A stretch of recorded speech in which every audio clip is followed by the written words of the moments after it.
Hey, Adam Gower here, and welcome to this special edition of the real estate crowdfunding show, Syndication in the Digital Age, at gowercrowd.com. Now, today's episode is special because, apart from the crafty use of a ticker tape soundtrack in the background, it's actually the first time I've ever done a breaking news podcast. Now, yesterday I got an email from Mark Roderick, who is best known as the Crowdfunding Attorney.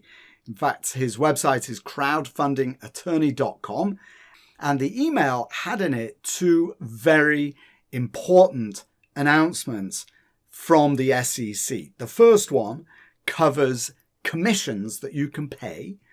Today you cannot pay, but potentially that you can pay to somebody who can help you find equity for your projects based on the amount of money that they actually raise for you. It's a seismic change, it's a big deal.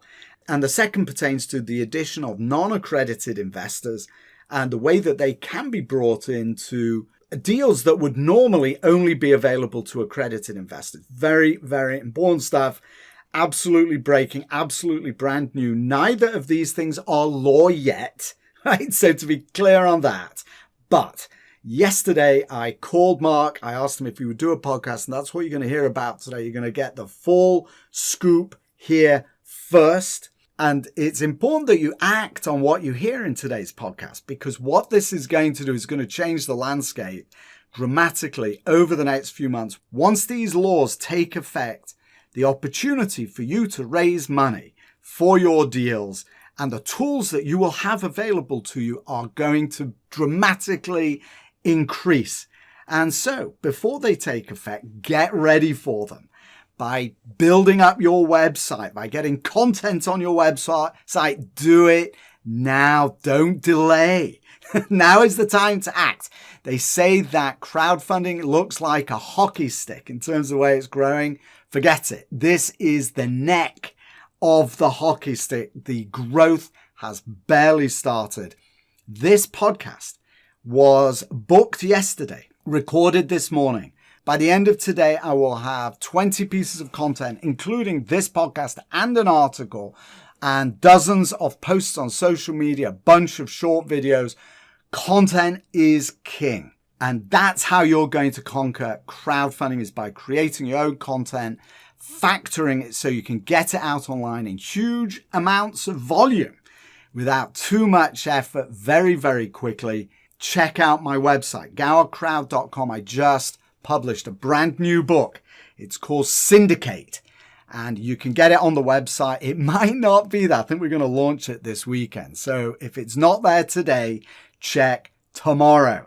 And I explain everything about how to capitalize, how to benefit from real estate crowdfunding, from the new changes that are coming down the pipe. This is a monumental shift. It will change the dynamic for you. Go to gowercrowd.com, get my book Syndicate, find out how to raise money online and crowdfund your syndicates. Here he is. Breaking news. Mark Roderick. Mark, you sent me a very interesting email yesterday. Thank you very much. It talks about two recent blogs, and it really stood out because there are some very important changes, it seems, coming along from the SEC. One about finders, which is particularly interesting because it's such an important part of what's actually going on in crowdfunding at the moment. And the second is the use of Reg CF portals by those who are doing 506Cs. So tell us more about that, will you? Very interesting. Two very important topics. Yes. Well, the SEC is on a roll. My instinct tells me this might have to do with the upcoming election, that everything in the United States is politics these days. And the SEC might be trying to at least introduce, if not adopt as law, these very pro-entrepreneur, very significant changes before the November 3rd election. So But in any case, over the last 6 months, I mean, the SEC has just been adopting one thing after another. It adopted these very significant proposals to improve Title III crowdfunding back in March. And then the next month, it adopted emergency crowdfunding rules to help crowdfunding during the COVID pandemic, you know, to help small businesses raise capital, which was just extraordinary that they would do that with so much else on their plate. And then in August, we got the new accredited investor definitions, which liberalized to some degree that critical definition. And now we get, you know, after literally decades of thinking about it and wringing their hands about it, the SEC makes these very important proposals about legalizing finders. So it's incredible. Wow. Yeah, that is a wow, isn't it? So I'll tell you what, Mark, let's just give me the kind of the 30-second, really the headline, what happened with these, the two that have already passed with the SEC. So, and actually what I'll do is I'll create short clips from these. So I'm going to ask you the question, then give me just a brief answer, but then let's dive a little bit deeper, if you don't mind, into these two latest, because these are really news breaking. So give me the 30 seconds. What were the first of all, what were the crowdfunding enhancements that they made earlier in the summer? Well, back in March, the SEC came out with these proposals, and there were a whole bunch of proposals and probably hundreds of pages, but I'm going to narrow it down to two things. One, they increased the amount a sponsor could raise to $5 million a year from $1 million, and that's a big increase. You know, it's a 500% increase.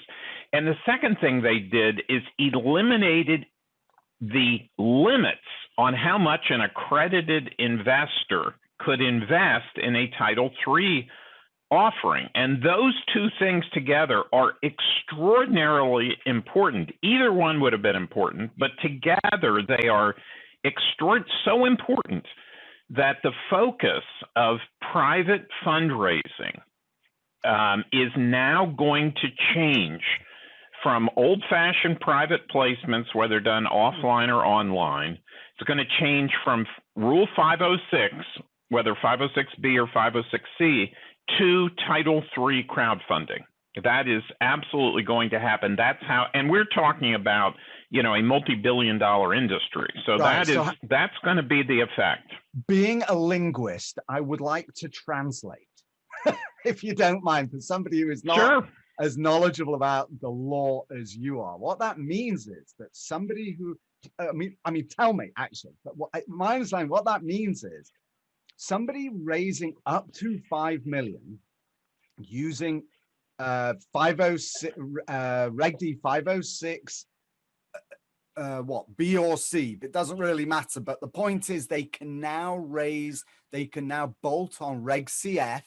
And what that means is they can also raise money from unlimited, non-accredited investors. Is that correct?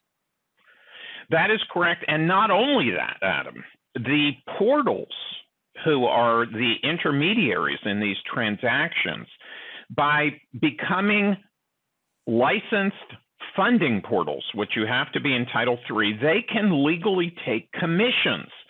So all of the portals you work with and I work with, I work with a lot of Title III portals, but there are a lot of Title II portals, and they live in fear of being treated as a broker-dealer, right? Because they don't want to be broker-dealers because they're so heavily regulated. And as a result, they're not allowed to accept commissions. And commissions is by far the most natural form of compensation for portals. But now suddenly, by adding a Title III portal, they can start legally taking commissions on all those transactions up to $5 million per year per sponsor. So it is a win for the issuers, it's a win for the investors, and it's a win for the portals Everyone wins from these proposals. Fantastic. So again, let me please just let me translate. When you talk about titles this and portals that, let me just put it into language that I understand. And that would mean, for example, we have Reg CF portals like, just for example, Small Change. And what they've been doing is doing crowdfunding in the traditional sense. They are regulated by FINRA, overseen by the SEC, and they only do Reg CF, which is non-accredited investors. When you talk about Title II, what are you talking about, Zach? Are you talking about crowdfunding platforms like CrowdStreet and Real Crowd and Realty Mogul? Just explain. Yes, I'm sorry. Without talking about Title II, this, title that, etc. Yes. Yeah. Well, let me translate. We talk about titles because all the crowdfunding stuff came from a law, the Jobs Act, that was signed into law by President Obama in 2012. And laws in this country are divided. The pieces of them are divided into things called titles. That's all it's about. They could be called chapters or they could be called anything else, but they happen to be called titles. So the part of the Jobs Act that introduced what Small Change does, what you call regulation crowdfunding, it just happened to appear in Title III of the Jobs Act. So we call it Title III crowdfunding.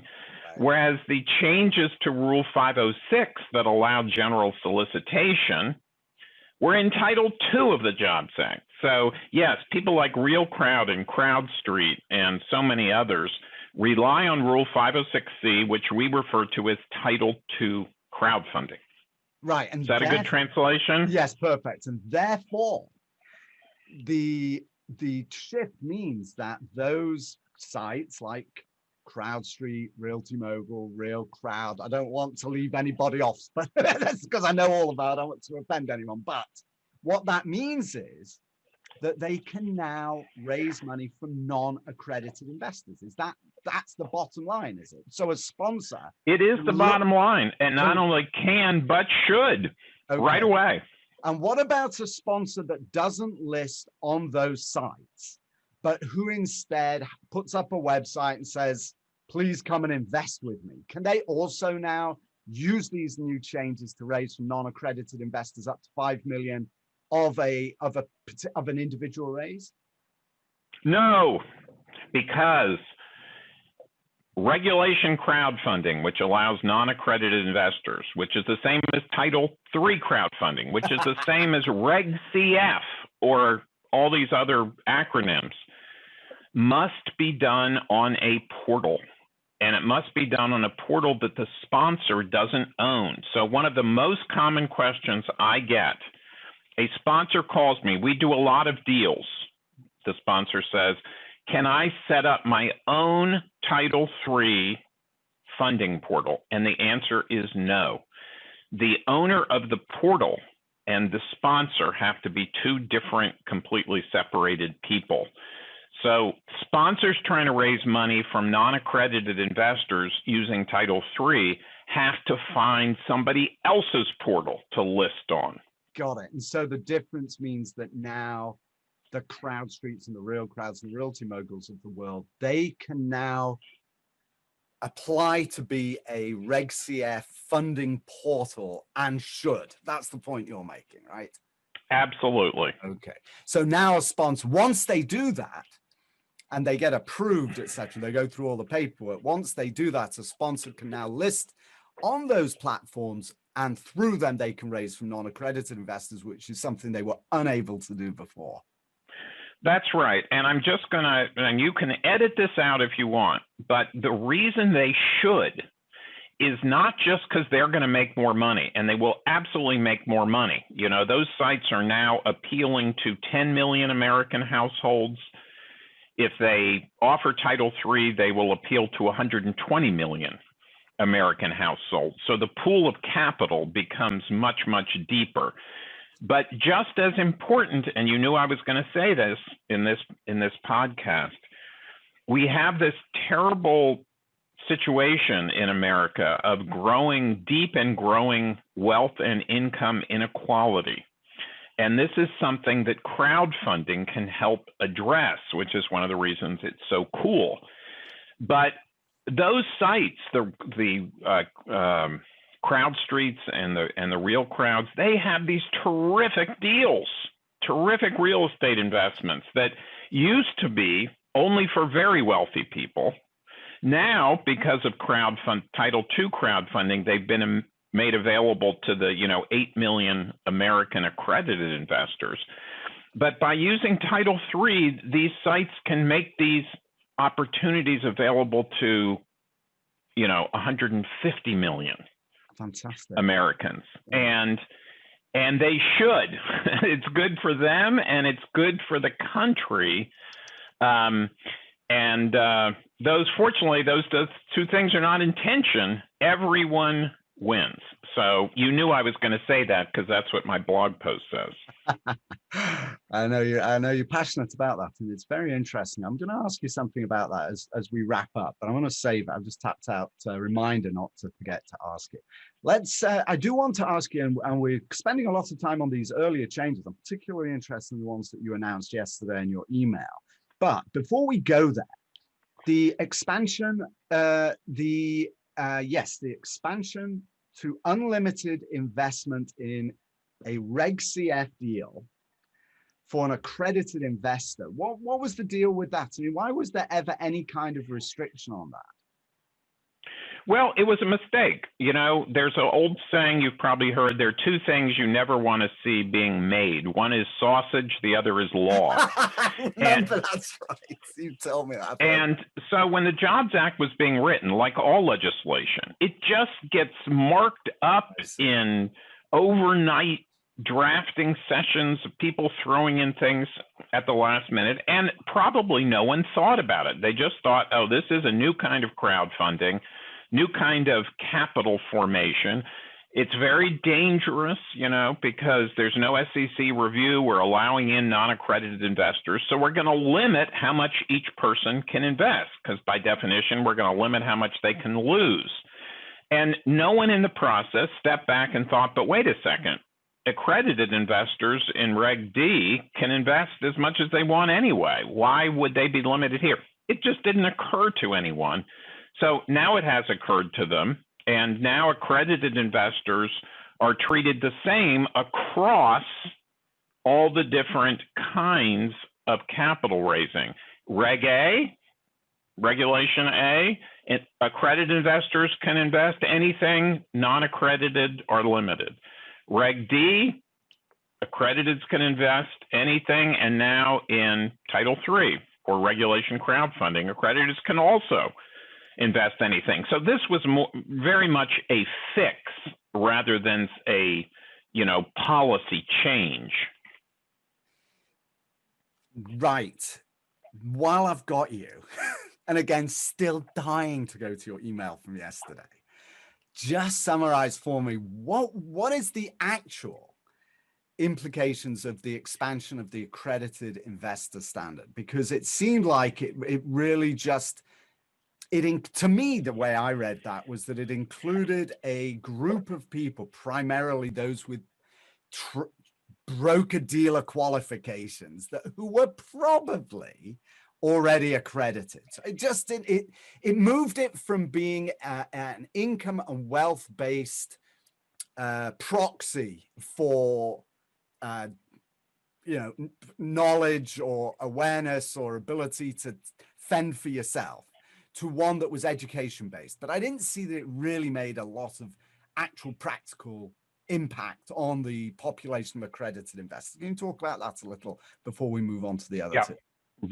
I'll be very brief. Yeah, the immediate implication of the change, the immediate effect was, there are about 8 million accredited investors in the United States, and now, as a result of that change, now there are 8,000,007.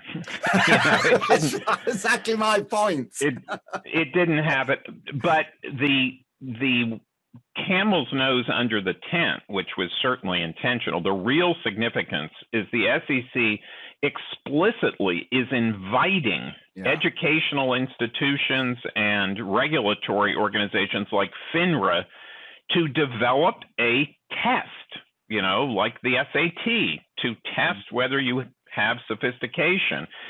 So that's the real important. And I guarantee you that FINRA and, every MBA program is going to add such a educational course followed by a test, and the SEC is going to approve them. And that is then going to,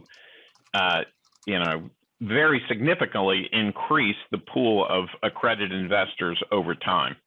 Yes, that's not trivial, because that will, that's what the accredited investor standard should be about anyway, not about wealth. It should be about on ability to understand what the heck it is you're investing in. Having money doesn't necessarily mean that you know anything, basically. At the that end is of the absolutely game, correct. All right, so let's get on to these two ultra exciting ones, the ones that you reported on yesterday. Let's start with commissions. That's really interesting, this idea of finders, because I see a lot of stuff out in the market that make me wonder right at the moment. But this seems to be a very fundamental change. Can you explain again in layman's terms what this means people will be able to do? Yes. So under current law, as it has always been since the 1930s, if you are a person who goes out and finds capital for companies because you have a big Rolodex, and I realize you're old enough to understand what a Rolodex was. I'm afraid I do. But I am. The millennials listening are, what the hell is a Rolodex? But anyway, it was a list of all your contacts. It was paper. It's actually paper. But anyway, someone who had a lot of contacts would be in the business of a company would call them and say, listen, I'm trying to raise $2 million for this project, whatever it was, real estate or anything else. Do you know anyone who might be interested? And these people, and we've always called them finders, would say, well, yeah, I actually do know somebody. And the deal is, if I'll introduce you to that person and I'll talk with them for you, and if they end up investing, you give me something. And usually, you give me a percentage of what they invest. And guess what? That has always been illegal. It is always, at the same time, if you can keep these two things in your brain, it has been illegal and a key component of how the private equity markets actually operate. Those people are supposed to be, under the letter of the law, they're supposed to be registered as broker-dealers under Section 15 of the Exchange Act, but they're not. And they're out there, this issue gets raised by securities lawyers like me time after time. Client will call and say, listen, there's a guy out here who says he can raise $5 million for me. He wants 5%. I say that's illegal. We get on the phone with the guy. He says, I've been doing it for 40 years. I've been doing this for 25 years. Right, exactly. And he's not lying. Confession. So the confession, but this is how the private securities market has worked. And the SEC has simply turned a blind eye. Every now and again, it'll bring an enforcement action, and you'll get a lot of, lecture seminars, lawyers telling you can't do this. And in the very room where the lawyer is giving the seminar saying you can't do this, the deals are being done.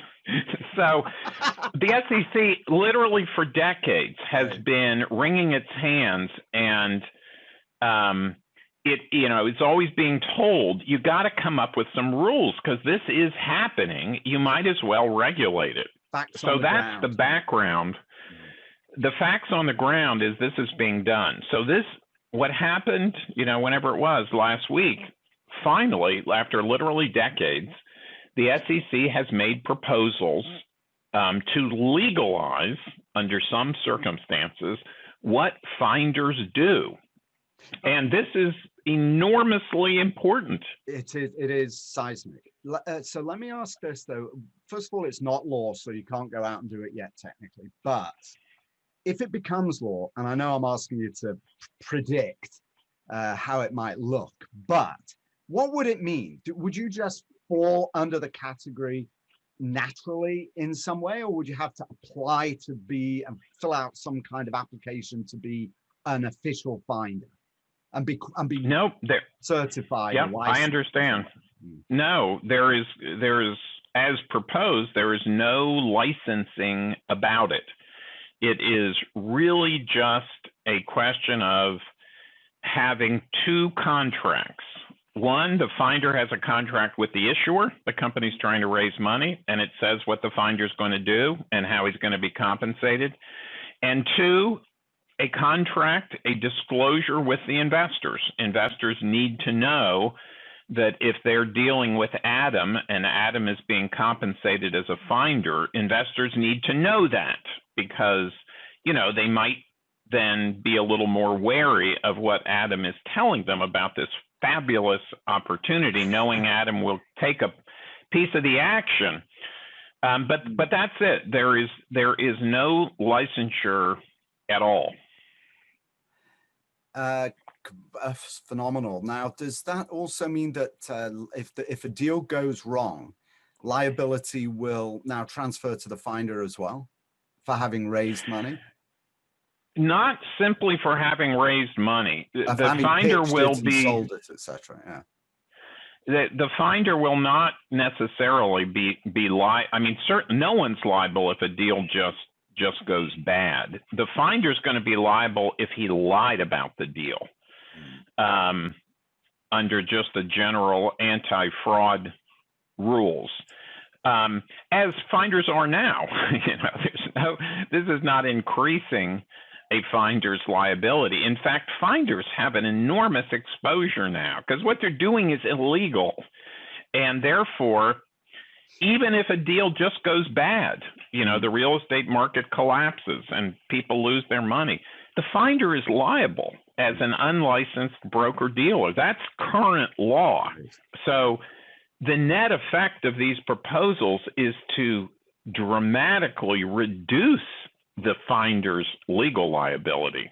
You know, it's funny to say, you actually remind me of one of the first things that I heard when I first got into real estate in, I hate to tell you this or to admit it, but in the early 1980s and mid 1980s, I do remember somebody telling me that I couldn't earn a commission for raising money. And I actually raised over 30 million in those in real terms, in real dollars. In the 1980s, I was just getting into the industry. It was all from Japan. That I couldn't earn, technically I was not allowed to earn a commission. But that all it meant if I did was that the sponsor could refuse to pay and I would have no recourse. That was how it was explained. I couldn't go somewhere and say, hey, we've got an agreement here, because there would be no standing, right? It wouldn't have any enforceability. Well, you also, they didn't tell you that the other consequences, you could be sued by the investors. But anyway, so these proposals, they were written to correspond to how the market actually operates today. So what's the timing mark on this, do you think, of this going? Do you think this is like, what is it? I'm not even looking at my watch, but I know the election's just around the corner. You really think this is going to happen before then? No, I don't. I think it's going to sit out there for a while. And I also think that in practice, many finders are going to act as if the proposals are already law, which they are not. But I think many people are going to interpret this as saying, listen, the SEC is okay with this. And even if it's not law yet, technically, they're not going to bring an enforcement action. You know, if I start acting the way they say I can, 6 months from now, they're not going to bring an enforcement action and say, oh, what you were doing was wrong because our proposals weren't effective yet. I wouldn't tell anyone they would be safe doing that, but it's a fairly compelling argument. So there is certainty. You think that this proposal means that it will happen sometime in the I do think it will, next few months. Okay, so let me ask I you. mean, it's just, yes, because it's been going to happen for 30 years, or 40 years or 50 years. So, Mark, what's yes, going on I at do the think it will SEC? happen. Let me wrap up with one final question. What's going on at the SEC? When I did some very intensive research on the origins of the Jobs Act and where it came from, I discovered that the SEC were the most resistant to, or were very resistant, particularly at the time, to some of the changes in the Jobs Act, particularly to Reg CF, that they didn't like at all, and really pushed back on it. I mean, wrote letters of objection and were very opposed to the changes. So what's shifted, and what other changes do you think we might see coming down the pipe? Well, let me just say this, that early in my career, I used to follow proposals sort of were in gestational period, both in tax law and other things. And I found that to be an utterly worthless, unproductive, pointless exercise, because at any given time in the government, there are proposals to do everything. Anything you can think of, you will find a proposal by somebody that's what we're going to do. And, 99.99999% of them never see the light of day. And those that do just happen. Even the Jobs Act was like all legislation. It's something that there's a moment when it's possible and it just happens. And there's usually not a long, buildup. So I wouldn't make any prediction whatsoever. I do think the capital markets will continue to be liberalized. And maybe I'm just speaking from a hope rather than, the right side of my brain rather than the left side of my brain. But the fact is, yes, there were very serious concerns at the time the Jobs Act was enacted, very legitimate concerns that people like you and me, were going to steal money from the widows and orphans. I mean, the very legitimate concerns. The data shows that has not happened. Okay. And there's been fraud. If there's been fraud, it's so minuscule as to be, invisible. So the markets have worked well, and I think the data will encourage policymakers from both parties. Don't forget that the Jobs Act was a bipartisan piece of legislation. It was the most important piece of bipartisan legislation during the Obama era. Democrats liked it for. Was a much bipartisan? No, it was. That's absolutely correct. The most important piece of legislation was Obamacare, but that was not bipartisan. Right. The second most important piece of legislation was bipartisan. The Democrats liked it for one reason, the Republicans liked it for a different reason, but that's what bipartisanship means, And it has actually it has done what both parties, for different reasons, hoped it would do. It has allowed entrepreneurs to raise capital and make money, and that's what the Republicans wanted. It has also helped and continues to help overlooked communities, raise capital that they wouldn't otherwise have been able to raise, and that's what the Democrats hoped would happen. So it hasn't hurt anybody. It has helped everyone, and therefore, maybe I'm just being optimistic, I do believe it will expand. What we are going to see, however, and I'll just say this, one of the first questions that I and many others had about this Finders proposal, as important and welcome as it is, well, how's the world of regulated broker-dealers going to feel about this, right? Because they're saying, wait a second, we have to go to... that's our job. We have to go to school. We're licensed. We're regulated. Have to deal with FINRA. Why are you going to let these guys take a piece of our pie? And that has indeed, anecdotally, been reaction of the broker-dealer community. They don't like this. And now we're, into turf wars and politics. And I could well see Wall Street pushing back, not only on the finder's rule, but on crowdfunding generally. Crowdfunding is the internet. The internet is about eliminating middlemen, right? Whatever the industry is. Well, it so happens that all of Manhattan, from the East River to the Hudson River, are middlemen. And up to this point, they haven't, crowdfunding hasn't been on their radar. It's just been too small. But as it grows, I guarantee you, those middlemen are going to push back. They're going to, and they'll say, well, we have to protect investors. We can't allow that, we're the only ones who can protect investors, is what they'll say. So, right. That crowdfunding is beginning to be successful when it starts to receive pushback from Wall Street. That's right. Isn't that what? And I do expect that to happen. What is it? The old joke about rushing. Rumors are true when they deny it. Right? Yeah, that's right. They stick up their head. So that was a long-winded answer to your question. All right, let's wrap up. Mark, I did say that was the last question, but actually I would like to know, for anybody listening, can you tell me how you could help somebody listening? Like, what is your focus of practice at the moment? And with regard to all these changes and security, particularly real estate, that's my focus. What is your focus of practice? What do you like to do, and how can you help folks? Well, I do all day, every day. I do capital raising, help companies raise money, all kinds of companies. Of course, as you know, 90% of crowdfunding is still real estate, but that may be changing.